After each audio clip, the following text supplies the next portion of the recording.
Hello বন্ধুরা, কিছু চুলকানি বৌদি কিছু চুলকানি নিয়ে এসছি, তো সেটা তোমরা দেখতে থাকো, ভালো লাগবে। কিন্তু একটা সুবিধা আছে, বৌদিকে তুমি যেদিকেই দাও মানা করবে না।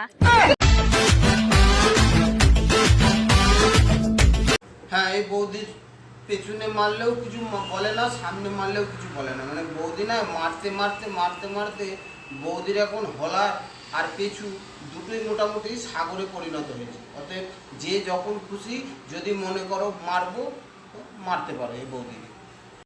প্যান্টের নিচে চুল, চুলের নিচে কি থাকে? যদি বলো বৌদি তোমার প্যান্টের নিচে কি থাকে, তাহলে বলতে পারি ফাটা প্রদীপ থাকে, ফাটা প্রদীপ। মানে তোমার প্রদীপ তো ফেটে গেছে, ওই প্রদীপে আর বাতি জ্বলবে না, ঠিক আছে?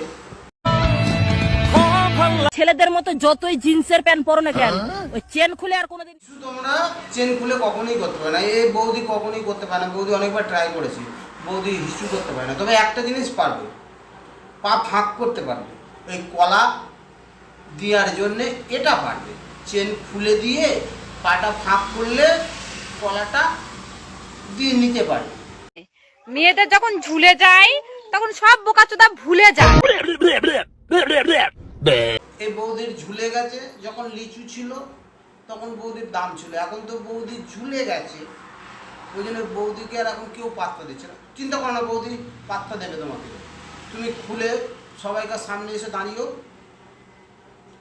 ঝুলে গেলেও ঝুলা লাউয়েরই কিছু তো দাম আছে বাজারে। যদি টাইট লাইয়ের 10 টাকা হয়, তোমাদের 2 টাকাও হবে। তুমি চিন্তা করো না, তোমার ওই ঝোলা লাইয়েরই 2 টাকা করে দাম দেবো, ঠিক আছে? ঝোলা মাল যেমন টাইট হয় না, ঠিক তেমনি 12 জায়গায় ঠাপিয়ে এসে নিজেকে সতী প্রমাণ করলেই সতী হওয়া যায় না।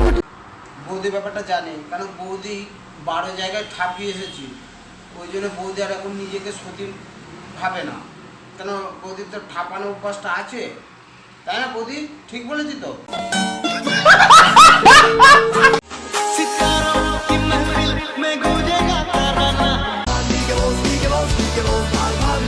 তা বলি বৌদি, তুমি কি তোমার ফাটা প্রদীপ দেখাচ্ছ? দেখো, ফাটা প্রদীপ দেখে ছেলেদের একটুখানি তো মারতে সুবিধা হবে, তো দেখাও দেখাও। কৃষ্ণ হরে রাম, রাত্রে যত ঘাটবে তত আমার আরাম। হরে কৃষ্ণ হরে রাম, ঝুলে গেছে তোমার আম। গুদেই দেবে তোমার আছেলা পান। তা বলি মামনি, তুমি কজনাকে আছুলা বাঁশ দিয়েছো? আমার মনে হয় ছেলেদের একটু আছুলা বাঁশ দিতে কষ্টই আছে, তোমার ওখানে আছুলা বাঁশ দিয়ে দেবে, ঠিক আছে?